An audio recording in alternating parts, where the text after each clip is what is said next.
Welcome back to Malrias' Musings. This is Malrias, and this is episode 3 of Tarot Deck Reviews. Today we're doing the Vlad Dracula Tarot by Travis McHenry.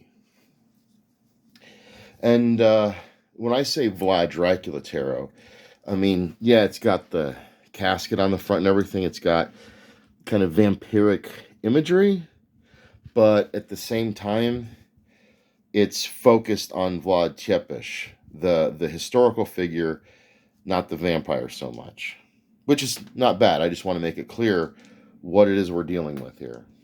But this is another one that I say is definitely it's a collector's deck. It's a very nice collector's deck, but I view it more of a collector's deck than a reader's deck.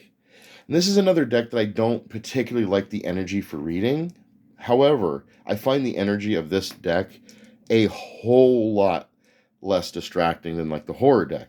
I would have a whole lot easier time reading this deck. It's not as bad as it looks. It's even a little tongue-in-cheek, or just matter of fact.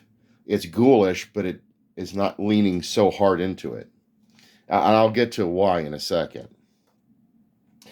But it's also another beautiful deck that I want to keep nice. For instance, look at that gold edging.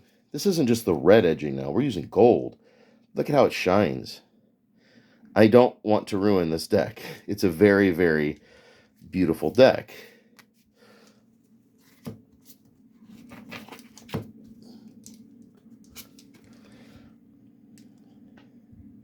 I like the background of it. Looks nice. Red and black are my colors, if you hadn't noticed. So the theme of the deck is the historical Vlad Tepes, but it's not just historically based. Between the book and the cards, this is actually kind of a detailed history of Vlad Tepes. So as you're going through the book, it's going to talk about historical people. It's going to be talking about different events that take place in his life. It's going to be very in depth, and you're going to use that for interpretation. So it's an interesting concept. It's a really interesting concept because there's a lot of things that go along with each one of these pictures. Excuse me.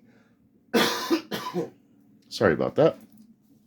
I'm not sick. I just smoke a lot of weed. So it's a very interesting concept to weave in, like, to make the deck a historical story, because in essence, tarot is a story. It's the fool's journey as you go through the arcana. So the fact that they're kind of throwing another story on here that you can use to interpret is really kind of an interesting concept. I like it. Not necessarily that I want to read with it, but I like the idea. So the deck obviously is normal sized, but we got the oversized box. And I like oversized box because they give you a nice presentation, but they also allow for an opportunity for a bigger guidebook, which is what they've done here. So I'm very happy about that. You got a nice full, almost full-size guidebook. It's a lot bigger than the little ones that you get with most decks, if they come with one. But yeah, the guidebook is an in-depth historical deep dive in the life of Vlad Tepes, the Wallachian prince. And there's even a spread in this one. There's just one spread, but there's a spread in this one, which I like. And I think it's called the Orthodox Cross Spread. So that's kind of interesting.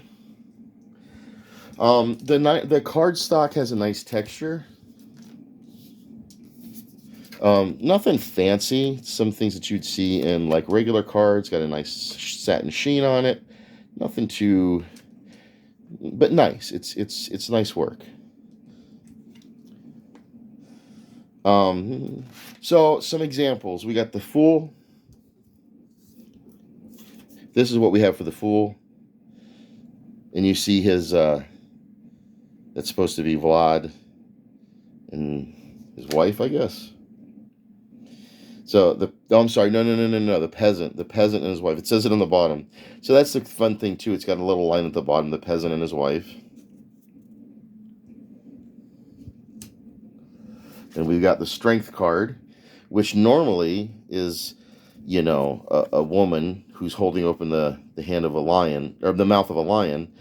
But here with Strength card, your whole being belongs in hell. That's the quote there. That's a monk, I believe.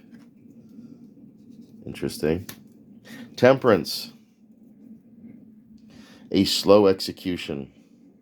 And that's how they did it too, by the way.